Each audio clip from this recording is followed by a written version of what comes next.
Hey, welcome everyone to Wizards Outlook. We got Cardell Dudley Jr. here, Raymond Lyons, Wilson Tarpe Jr. As you guys can see, Cardell's in Capital One Arena, where we saw a massive third quarter Warriors run. Was the difference is the Wizards fall 123 to 112. Cardell, we saw you tweet out the Focus account during halftime. Keep an eye on Steph, obviously, but more so what happened during that 20. I think it was like 7 minutes, the last 7 minutes of the third quarter. The 25-6 run. I could be wrong about exactly what that run was, but what the hell happened? It was 38-17 in the third quarter coming out the half after you went down and you played a decent half. And Steph wasn't a factor. What happened? The Splash brother, the other Splash brother woke up, man. That looked like Klay Thompson old. That looked like the 60-point Klay Thompson, 11 dribbles only needed. Like he bombed him, hit him for 13. For 13 of his game high 25 points in that quarter.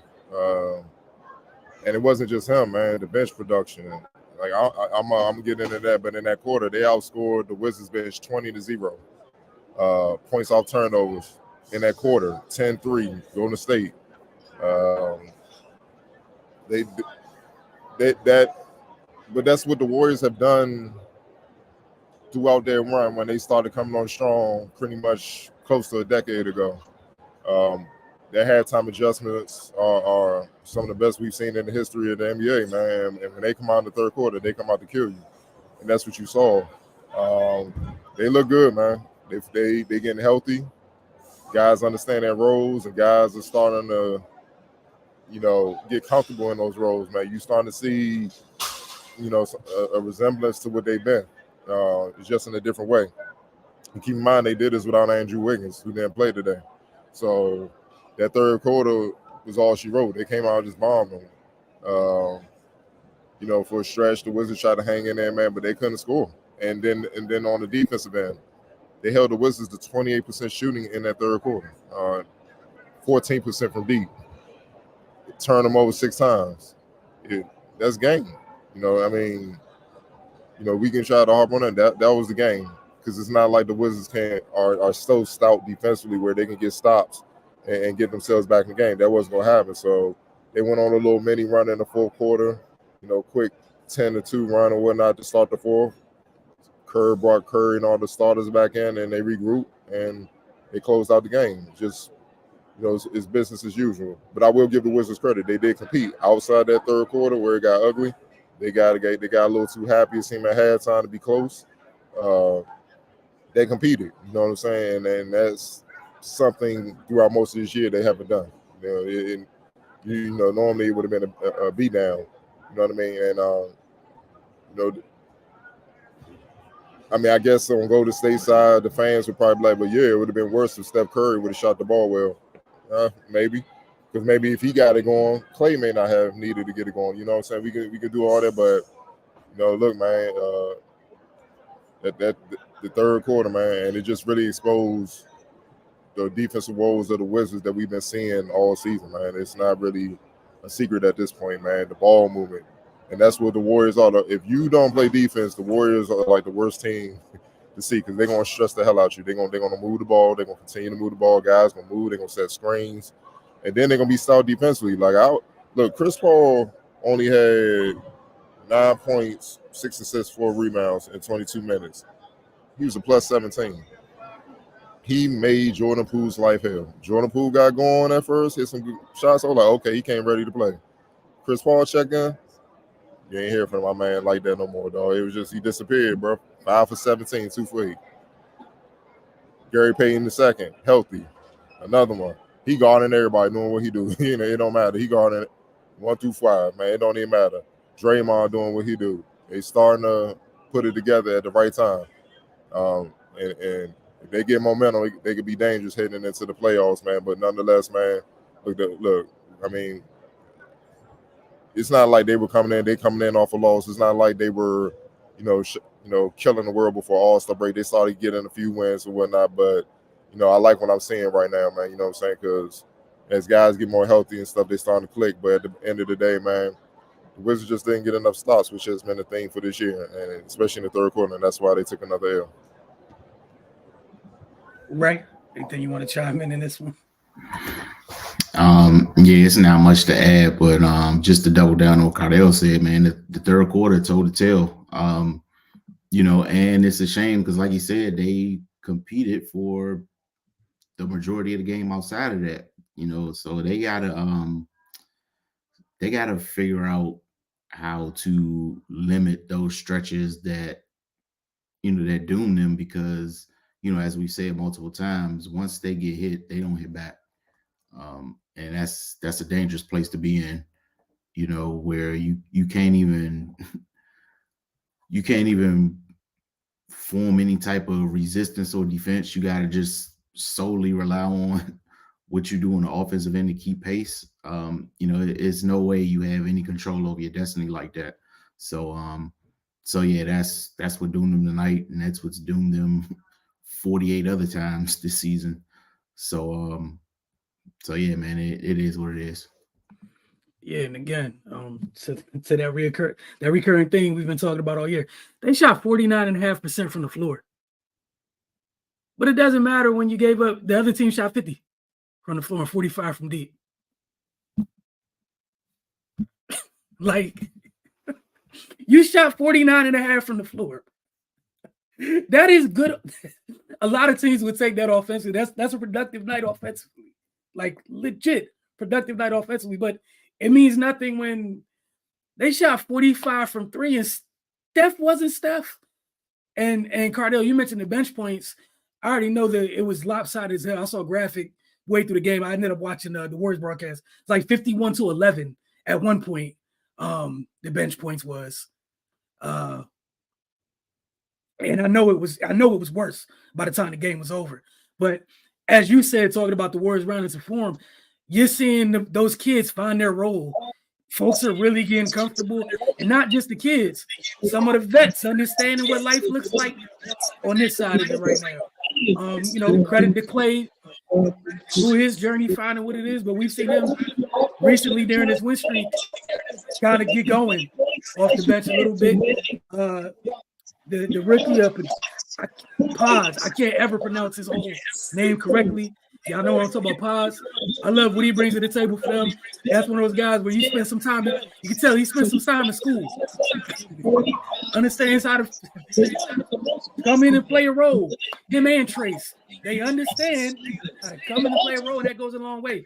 Like Cardell mentioned, it's a different iteration of the Warriors, but the thing that makes them is still there. If Washington, look, man, there's a reason that you're here. This game, 58? You know exactly who you are, and until you get stuff fixed on the defense side of the ball, we're gonna be here. We're gonna talk about great offensive nights, and imagine if you played a little bit of defense. But that's not what it's been this year. It's a recurring thing. You're gonna give up more than what you do. That's what it's been like. A player of the game for you guys? Klay Thompson. That's Hall of Fame 4-ring Klay Thompson. He was locked down. Once he hit a few, it was a wrap, man. You could just tell. He was slinging them things, man. He hit them 6-11 from deep,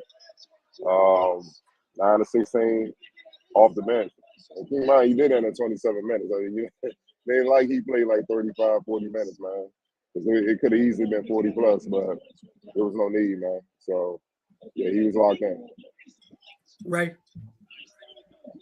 Yeah, I'm gonna roll Clay, man. Because like Ariel said, man, he came in and lit them up real quick. That was one of the microwave games, and we've seen Clay get his hat as anybody to ever touch a basketball before, so we know what he's capable of. But yeah, man, it came at a time when the Wizards trying to fight their way back into the game. All right, on the X Factor, I'm interested to see who you guys have for this. Well, it's easy for me. Jonathan Dominguez. He the one that got the ball game started, man. His lobs and him in the dunking spot is so nasty because he get off the ground so quick and get high. You can throw it anywhere. Like that damn one play where Moses Moody stole it. Well, he knocked the ball, and then before it went out of bounds, he saved it. Steph caught that jump, took a couple of dribbles past half court, just lobbed it to the rim, and literally ain't looked, just lobbed it.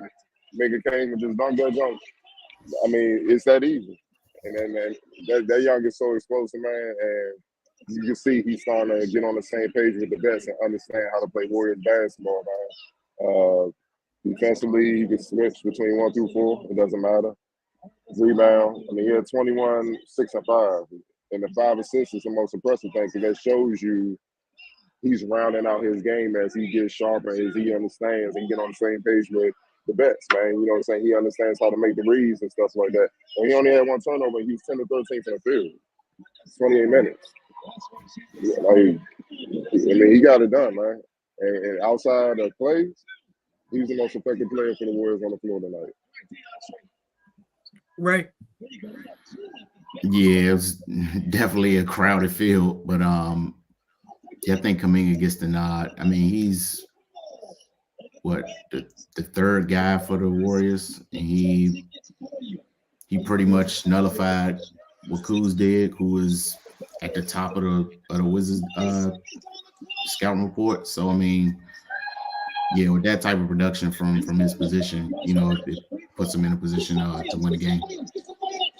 Yeah, this is another thing I was touching on earlier. And kids are finding their roles, how to coexist with the vets, Cardell, like you mentioned. Who would have thought we get to this place where you think about how rocky it was for JK trying to fit in early on to now making the reads, doing some things off the fly, just really being a part of their system. But yeah, man, Warriors are headed in the right direction for sure. Go ahead. And to put things in perspective, Kuz had 27 points and 12 rebounds on 12 of 21, but he had 6 turnovers and he was a minus 16. Nigga had 21, 6, and 5, 1 turnover, 10 to 13, 28 minutes. He was a plus 10. That tells you the impact all around right there, man. And I'm not even about to look at the defensive rating for both of them, man. I'm gonna leave that alone. I need to pour salt on the wound, so to speak. But y'all get where I'm going with it. It's a very mature way to go about it. Got a couple comments. Area 11 team pretty petty said, "And Poole is back." I mean, if you're not gonna get buckets, at least get your revenge on Draymond. And oh my God, okay. Look, man, just let that go, man. Look, every Warrior came to Poole, dapped him up, old handshakes. Draymond ain't go nowhere near that, though. Look, I mean, everybody just gotta understand what it is. You can't get hit like that, and we cool, man. Like, yeah, that's for life. That's 50 Cent Ja Rule level. It's just forever. Perfectly said. Serious question. He said, if you were trying to focus on development, what would you want the shot chart for the young guys to look like the rest of the year on the Wizards? What about defense? I don't care about those shot chart. Yeah. The defensive chart, like who stops? Can we get some red stops all around the court? Like, I'm looking at the defensive rating. That's what I'm looking at, dog. Right? They've scored points all year, yet they're 9 of 48. So for all you that think offense is the end all be all, just look at the Wizards. It tells you it's a little bit more to it, and defense is more important. I don't want to hear it. Man, not a case study. Because guess what? On defense, I can stop you, and I can still generate points. That's what people forget. You can still generate points from that end. Offense, you can't stop shit. So if you ain't hitting, you're done, bro. There's nothing you can do. Shout out to the Wizards for being a case study in real time. And again, not to pour salt into the room, but the fact that you miss Bilal's presence that much, and he's a kid. All right, he said, considering they're the only ones, the young guys who care about defense. That's why I asked. Who cares about defense out of the young guys? Obviously, Koulibaly. Bagley to get after if you still consider him young. I know he's been in the league, and man, because Gary Payton challenged him with some vicious intentions, and he got that block. Lord knows, thank God he got that block. GP was trying to end him. Look, Johnny Davis trying, man, but it ain't looking good though. I hope he figure it out though. Like, cause you know this ain't the regime that drafted him, and we all know how that go. Really, out of all the youngins, that's it. You know, Eugene will get in and get buckets. He's tough, but I don't know if he's a stopper yet. but he's a tweener. You know what I'm saying? Like he's only about 6'6". So is he? They got to figure. They really got to figure out what he's gonna be. Is he gonna be a wing, or is he gonna be more like a Draymond guy, play with undersized forward and do tough and stuff like that? We gonna see, man. Butler, obviously, he comes from a defensive pedigree with Baylor, so I think he got a shot as well, man. I think it's just about him being able to hit open shots because he's not one of the first few options. You know how they go with young players. Matter of fact, I know he has a defensive pedigree because that damn Baylor team was ignorant on defense the year they won the national championship. And they that as his teammate Corey Kispert, you know what I'm saying? But yeah, it's few and far in between, man. This being said, Adam Silver really put the stamp on it during All-Star Weekend during that speech where he's like, we got to go down in the grassroots and really teach these kids how to play, because what people don't understand is these kids are entering the league. They don't know how to play basketball. Yes, their talent, like natural ability, one-on-one, they might be able to score, but they don't know how to play team basketball. They don't know how to play. They don't know how to defend it, or they don't know how to play basketball. And if these guys are coming into the league, and that's the next wave of generation to carry on the NBA, they don't know how to play basketball, the product is going to go down, which means people are going to start watching. The dollar's going to go down, and then you're ruining the league. That's why it's a concern. It's all connected. So, I mean, some got to give. Some really got to give, man. Because obviously when they get to college, if they're an NBA prospect, they're not staying long to really learn. You know what I'm saying? And be taught. You know what I'm saying? So a lot of this stuff you taught at a young age, and then when you're getting older, you kind of stuck in your ways, and they got to break habits. And as you can see in the NBA, it's not a lot of job security for you to try to break these kids' habits, man. You got to kind of be ready to go, and then we teach you our system, and you learn the NBA game, and then you become what you become. I shouldn't have to teach you how to get in a defensive stance and shit like that. Like, that's ridiculous, Or a guy hit a three-pointer, take away his airspace contest. Don't just take a step and look at him. Like basic stuff, man, that you learn elementary school level, boys and girls club, whatever level you rec ball, dog. They got a lot of work to do, man. But as far as the youngest, they rebuilding. And I just gave you a few. I'm pretty sure they're looking at other guys and stuff, especially with the draft, man. Look, man, they rebuilding, bro. They got a lot of work to do. The front office, they got a lot of work to do.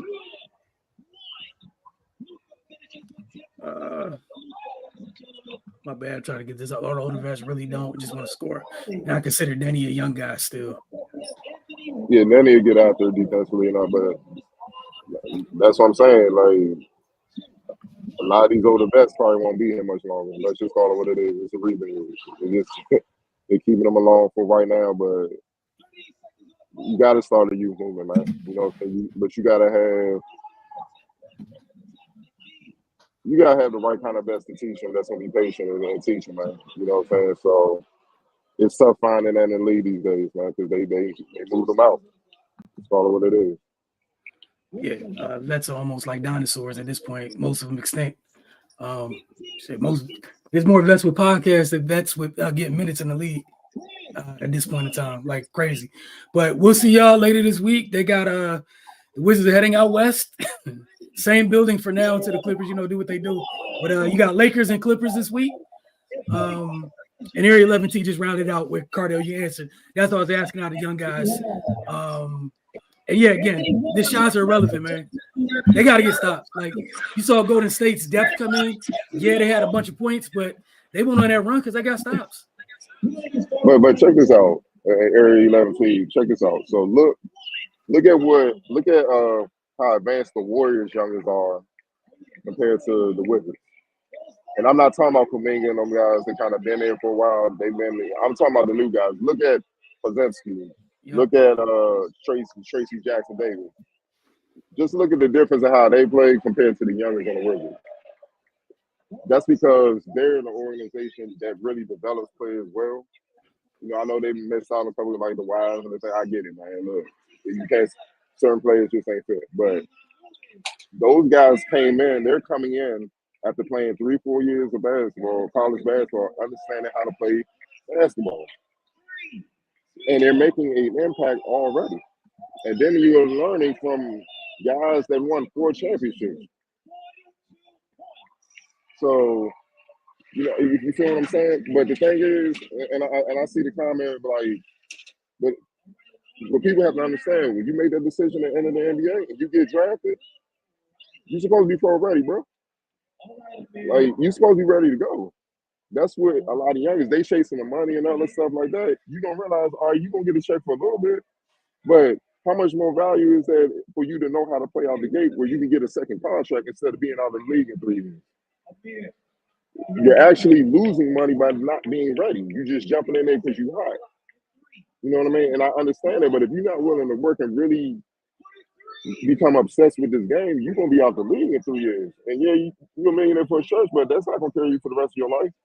Now you overseas or in the G League trying to fight to get back in. And once you're out, it's tough to get back in.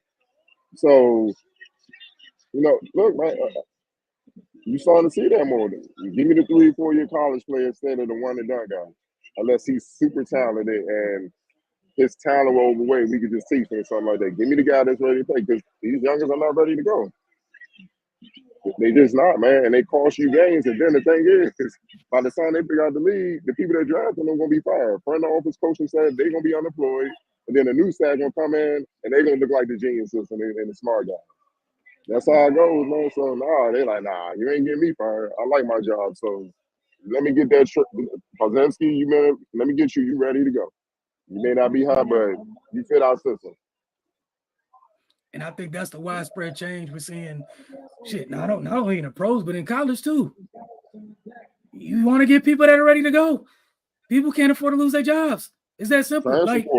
Yeah. Let me get them older dudes that got experience. Yeah, I can't wait on them high school freshmen. Give me the JUCOs. I don't have time for this. I don't have time. I don't have time. I had time for the crying, the whining. Your trainer calling me, talking about you need to be doing this. Like, who the fuck are you? Like, I regret signing this fool. He's trash. You don't even know what you're doing. Like, seriously.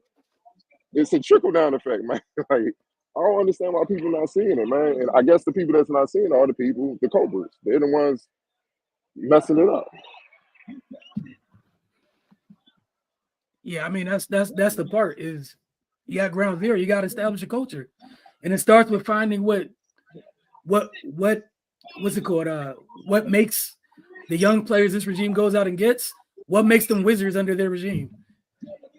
Like there's some guys we see like Miami, we know what Heat players look like for the most part because of what it's like, but they had to start somewhere. Go ahead, Cardell. I mean to cut you off. No, you good. Well, for one thing, if they're not winning, the Wizards shouldn't even look at them. Like if you're not a part of a winning program at college or like Koulibaly Pro League or something like that, there's no need in us even. Why look at them? Because you look at how Pittsburgh. A lot of people wasn't happy with his pick. You know what I'm saying? But at the same time,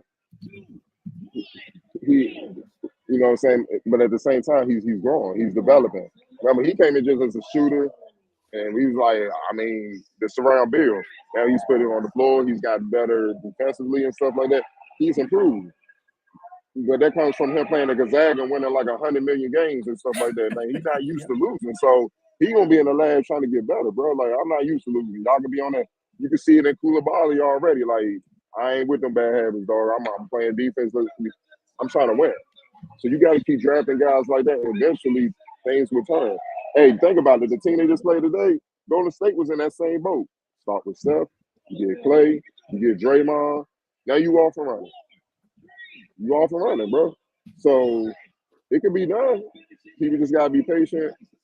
This regime comes from OKC, Clippers. They drafted well. Hope they can bring that here, man. That's all you can really do, man. Because I can't see any top free agents coming here.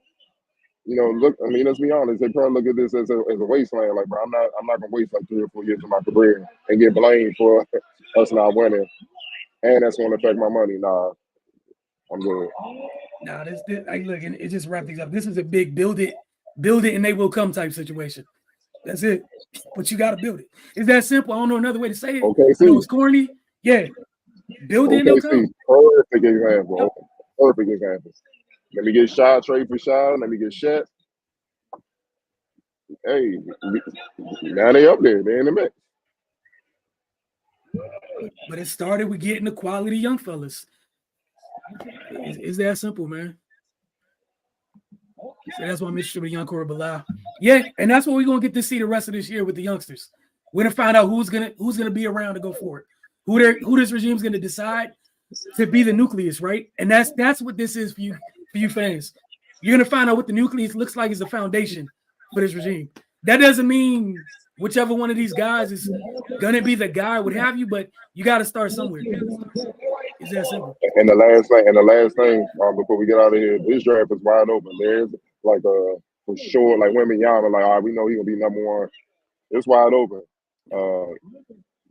People calling it terrible because you don't got a once in a generational talent, but no, it's not terrible. There are a lot of guys, if you draft right, that can come in and help your team. It's a lot of those guys. So we're gonna see who can evaluate talent. We're gonna really see. You know, that's a perfect way to say it, because almost everything we talked about tonight, starts getting folks out of winning programs and things of that nature. That's what's in this draft. You got folks like that in this draft. Like you said, we will see. And this is what this regime, kind of hang their hat on. We're going to see. And again, it's ground zero fans. I know it sucks. You got to thug your way through it. Be patient. All that matters is they get the foundation right. Then the fun stuff comes after that. But y'all seen the opposite of the foundation being right. Bro, listen, I don't know why they complaining. It's been rock bottom all our lives. At this point, we like the dude no more, man. I still love her, man, but she done cheated 30 times, dog. Just stay with her, bro. That's where we at, bro. So ain't no point in complaining. Hey, y'all have a great night. We're gonna see y'all later this week for, I think it's Lakers and Clippers. Very, very late because West Coast trips. Gotta love